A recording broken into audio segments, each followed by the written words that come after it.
নমস্কাৰ, এই মুহূৰ্তত আহি পৰিছে কেইবাটাও গুৰুত্বপূৰ্ণ খবৰ আৰু এনে ধৰণৰ খবৰসমূহ নিতৌ চাবৰ কাৰণে চেনেলটো সাবস্ক্ৰাইব কৰি ভিডিঅ'টোত এটা লাইক কৰি দিব। এই মুহূৰ্তত জনাই আছো এটা গুৰুত্বপূৰ্ণ খবৰ। ৰাজ্যত অপৰিৱৰ্তিত বান পৰিস্থিতি, জলমগ্ন 28খন জিলাৰ 2208খন গাঁও। ব্ৰহ্মপুত্ৰৰ জলপৃষ্ঠ বৃদ্ধি পোৱাৰ বাবেই ৰাজ্যত অপৰিৱৰ্তিত বান পৰিস্থিতি। গুজৰাটত কংগ্ৰেছৰ কাৰ্যালয়ত বিজেপি আৰু আৰএছএছৰ নেতাই আক্ৰমণ চলাইছে। এবাৰ এই সম্পৰ্কে মন্তব্য কৰিছে ৰাহুল গান্ধীয়ে।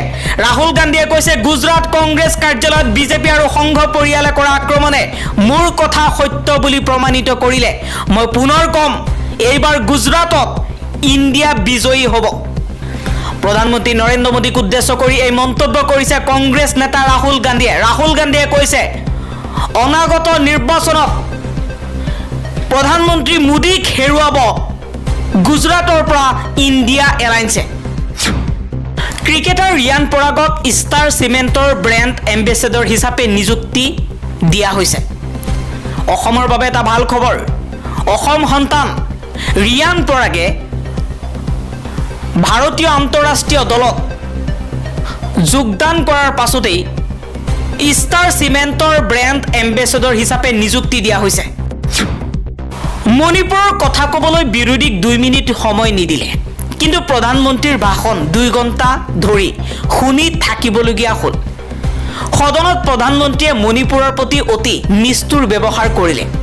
ৰাজনীতিত অতি নিম্ন স্তৰলৈ লৈ গ'ল নৰেন্দ্ৰ মোদীয়ে।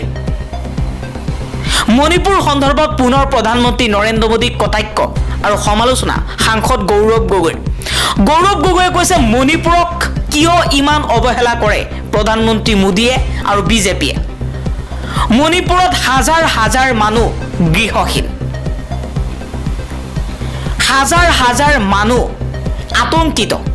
তাৰ পাছতো ভাৰতৰ এখন অংগৰাজ্য হোৱাৰ পাছতো প্ৰধানমন্ত্ৰী নৰেন্দ্ৰ মোদীয়ে মণিপুৰক লৈ এটা টু শব্দও আজিলৈকে নকৰিলে। এজন প্ৰধানমন্ত্ৰীৰ দুমুখীয়া স্থিতি কিয়? প্ৰশ্ন কৰিছে গৌৰৱ গগৈয়ে। কংগ্ৰেছ ত্যাগ কৰি এবাৰ আপত যোগদান কৰিলে কংগ্ৰেছ নেতা ৰমেন বৰঠাকুৰে। মন্ত্ৰী আতিশী মাৰ্লেনাৰ উপস্থিতিত দিল্লীত আপত যোগদান কৰিছে কংগ্ৰেছ নেতাজনে। লোকসভা নিৰ্বাচনৰ সময়ত টিকট প্ৰদানক লৈ অসন্তুষ্ট হৈছিল কংগ্ৰেছ নেতাগৰাকীয়ে, আৰু আজি দিল্লীত